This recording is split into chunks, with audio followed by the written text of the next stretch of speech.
bienvenue à tous nos spectateurs. C'est la deuxième vidéo du chapitre 14 de l'électronique Crystal Clear. Continuons avec quelques dispositifs optoélectroniques simples mais pratiques. Avant de discuter des optocoupleurs et des encodeurs optiques en détail, il est utile de clarifier ce que signifie réellement le terme optoélectronique. L'optoélectronique est une branche de l'électronique qui s'occupe des composants émetteurs et détecteurs de lumière. Pour le dire simplement, cela inclut tout ce qui est lié à la lumière, comme le photorésistor dont nous avons parlé dans la vidéo précédente. Examinons de plus près certains dispositifs. Merci Benz pour l'introduction. Comme son nom l'indique, un optocoupleur, également connu sous le nom d'optoisolateur, transmet un signal entre ces deux paires de terminaux par la lumière. Comme vous pouvez le voir sur la figure, un optocoupleur peut être divisé en deux parties principales. L'une est le côté émetteur de lumière, comme un LED. L'autre est le côté sensible à la lumière, généralement un phototransistor. Son fonctionnement est très simple. Lorsque quelques milliampères de courant traversent le LED, il émet de la lumière à l'intérieur du composant, et lorsque le phototransistor capte cette lumière, il s'ouvre et agit comme un court-circuit. Selon l'application, vous pouvez choisir parmi plusieurs versions. Souvent, un seul boîtier contient plusieurs optocoupleurs. Le côté sensible à la lumière a plusieurs conceptions différentes. Photodiode, transistor bipolaire, triac ou FET. Lorsque vous utilisez un optocoupleur, vous devez décider quel type de sortie utiliser et concevoir le circuit en conséquence. Vous ne pouvez pas remplacer un optocoupleur par un autre si leurs types de sortie sont différents. Par exemple, remplacer un type FET par un type triac sans redessiner le circuit. Il est important de mentionner certains des paramètres techniques de ces dispositifs. En général, les optocoupleurs sont utilisés pour combler un écart de potentiel entre deux parties d'un circuit ou pour rendre le signal immunisé contre les interférences en séparant les masses de signal et en évitant une boucle de masse. Leurs paramètres les plus importants sont la tension d'isolation, la tension maximale que le dispositif peut tolérer entre le côté d'entrée et le côté de sortie pendant une longue période. Vous pouvez utiliser l'optocoupleur pour la transmission de signal jusqu'à cette tension. Toute tension supérieure peut causer des dommages. Le courant direct du LED, c'est le courant recommandé pour alimenter le LED, afin de garantir que la sortie fonctionnera en toute sécurité. Si vous utilisez un courant plus faible, l'interrupteur de sortie peut ne pas se fermer complètement, généralement.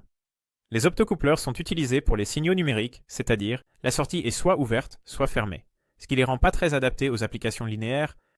Cela signifie qu'il est généralement judicieux d'utiliser le courant direct recommandé, temps de commutation, parce que le dispositif de commutation du côté de sortie du phototransistor est activé par une source de lumière de faible intensité. Il faut du temps pour qu'il se ferme complètement. Après la coupure de courant, le dispositif, Lorsque la LED n'est pas active, l'état de sortie doit revenir à un état ouvert, ce qui prend encore du temps. Les temps d'allumage et d'extinction peuvent être très différents, donc il vaut la peine de vérifier les deux dans la fiche technique. Parce que le temps minimum nécessaire pour que le dispositif commute est limité, le dispositif a une fréquence maximale d'utilisation. Transmettre un signal avec une fréquence plus élevée que cela n'est pas garanti de fonctionner. Le rapport de transfert de courant, c'est aussi une propriété essentielle de ces composants. Le CTR montre le rapport maximum entre le courant de sortie et le courant d'entrée. Si vous utilisez un courant plus élevé du côté de sortie, l'interrupteur de sortie peut ne pas être en mesure de se fermer correctement et le dispositif peut être endommagé. Cette valeur est généralement comprise entre 10 et 400%. Le prochain composant est le capteur de porte optique. Cet appareil fonctionne de la même manière que l'optocoupleur. Il a une partie émettrice de lumière et une partie sensible à la lumière. Cependant, sa construction et son domaine d'application sont différents. Au lieu que les deux parties soient enfermées dans un boîtier, elles sont séparées en deux parties avec un espace entre elles. La lumière traverse cet espace, où un objet mécanique externe peut l'interrompre. Ils sont le plus souvent utilisés pour détecter la position, par exemple la position finale d'un objet en mouvement. Si vous attachez une bande étroite de matériaux solides à l'objet, de manière à ce que lorsque l'objet est en position finale, la bande étroite glisse dans l'espace du dispositif. laissez De cette façon, cela bloque la lumière d'atteindre le phototransistor, qui s'éteint, indiquant la position de l'objet à un circuit. à cause de la lumière qui brille sur vous. Dans la figure ci-dessous, le circuit contrôle un moteur électrique à travers une porte optique. Si l'espace de la porte optique est laissé ouvert, le phototransistor s'allume, ce qui applique une tension à la porte du MOSFET à canal N, activant ainsi le moteur. Sinon, si un objet remplit l'espace, par exemple, une bande étroite de matériaux placée sur l'axe du moteur, alors le phototransistor s'éteint, ce qui éteint le MOSFET, et le moteur s'arrête. Si la bande est suffisamment large et que la rotation inertielle du moteur ne la fait pas tourner davantage, alors le moteur effectue toujours un tour complet et s'arrête avec la bande dans l'espace de la porte optique. Si nous poussons l'exemple précédent plus loin et que nous mettons plusieurs repères sur l'axe du moteur au lieu d'un seul, nous pouvons les utiliser pour mesurer la quantité ou la vitesse de la rotation. Pour ce faire, nous devons fabriquer un disque sur lequel des lignes opaques et transparentes alternent. En général, ils peignent des lignes noires sur un matériau transparent, par exemple du verre ou du plastique. Ensuite, montez le disque terminé sur l'axe rotatif et placez le capteur de la porte optique, de manière à ce que le disque tourne à l'intérieur de l'ouverture du capteur. En tournant, la sortie de la porte optique s'ouvre et se ferme, car les lignes sur le disque bloquent et laissent passer la lumière émise par la LED.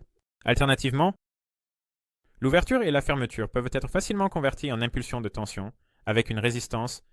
Avec l'aide d'Internet, La vitesse de rotation du disque, et par conséquent du moteur, peut être calculée à partir du temps entre deux impulsions consécutives, ou du nombre d'impulsions pendant une période donnée, et du nombre de lignes sur le disque. Nous pouvons également détecter la quantité de rotation en utilisant le disque. Supposons que le disque ait 200 bandes transparentes, donc lors d'un tour complet, 200 impulsions apparaîtront à la sortie de la porte optique. Puisqu'un tour complet signifie 360 degrés, une impulsion signifie 360 degrés divisé par 200, c'est-à-dire 1,8 degrés de rotation angulaire. Nous pouvons employer des portes optiques pour détecter le mouvement linéaire. Au lieu d'un disque, nous avons besoin d'une bande avec les mêmes lignes opaques et transparentes alternées que nous montons sur l'objet en mouvement, puis placer les portes optiques pour que la bande soit dans l'ouverture. A reste dans la purification. C'est par ici. De cette façon, le nombre d'impulsions est proportionnel au déplacement linéaire de l'objet. Nous pouvons utiliser une résistance variable pour l'état d'ouverture et de fermeture. Cela, Chokalakitani. Ceci. Cette méthode est souvent utilisée dans les imprimantes à jet d'encre et les scanners pour positionner avec précision la tête. Le disque et la bande montrée ici faisaient autrefois partie d'une imprimante. Regardons à nouveau un exemple. Supposons que nous ayons une bande de 200 ml de long qui contient 1000 bandes transparentes. Dans le cas d'un déplacement linéaire de 50 mm, nous obtiendrons 250 impulsions, ce qui signifie qu'une impulsion correspond à 50 mm divisé par 250, c'est-à-dire un mouvement de 0,2 mètres. Les sèche-mains automatiques et les robinets fonctionnent également selon un principe similaire à celui de l'Optogate. Une moitié de la porte pourrait être sur le dispositif lui-même, mais même s'il y avait un endroit pour mettre l'autre moitié de la porte, il ne serait pas pratique de faire courir des câbles loin de celui-ci, surtout dans un environnement humide. Pour de tels problèmes, un appareil séparé aidera, appelé un optocoupleur réfractif. La seule différence est que la diode électroluminescente et le phototransistor ne sont pas placés l'un en face de l'autre, mais côte à côte. Par conséquent, la partie de l'interrupteur de sortie ne conduira que s'il y a un objet réfléchissant la lumière devant l'optocoupleur réfractif. Donc, nous pouvons utiliser ce composant pour détecter la présence d'objets. La distance à partir de laquelle il peut détecter un objet est également influencée par le type d'optocoupleur, la forme, la couleur, et l'éclairage ambiant de l'objet à détecter. L'optocoupleur réfractif a de nombreuses applications, car en examinant la lumière réfléchie, nous pouvons tirer de nombreuses conclusions sur le milieu réfléchi ou ses changements. Par exemple, c'est ainsi que fonctionnent le robinet automatique et le sèche-main mentionnés précédemment, ainsi que les différents détecteurs de liquide. Si vous y réfléchissez davantage, vous pouvez découvrir quels autres capteurs fonctionnent également selon le même principe. Oui, c'est ainsi que fonctionnent les capteurs de fréquence cardiaque dans les montres connectées, car la lumière réfléchie change en fonction de la teneur en oxygène dans le sang. Nous allons continuer avec une diode spéciale, mais seulement dans la prochaine partie. D'ici là, nous disons au revoir. Au revoir. Au revoir.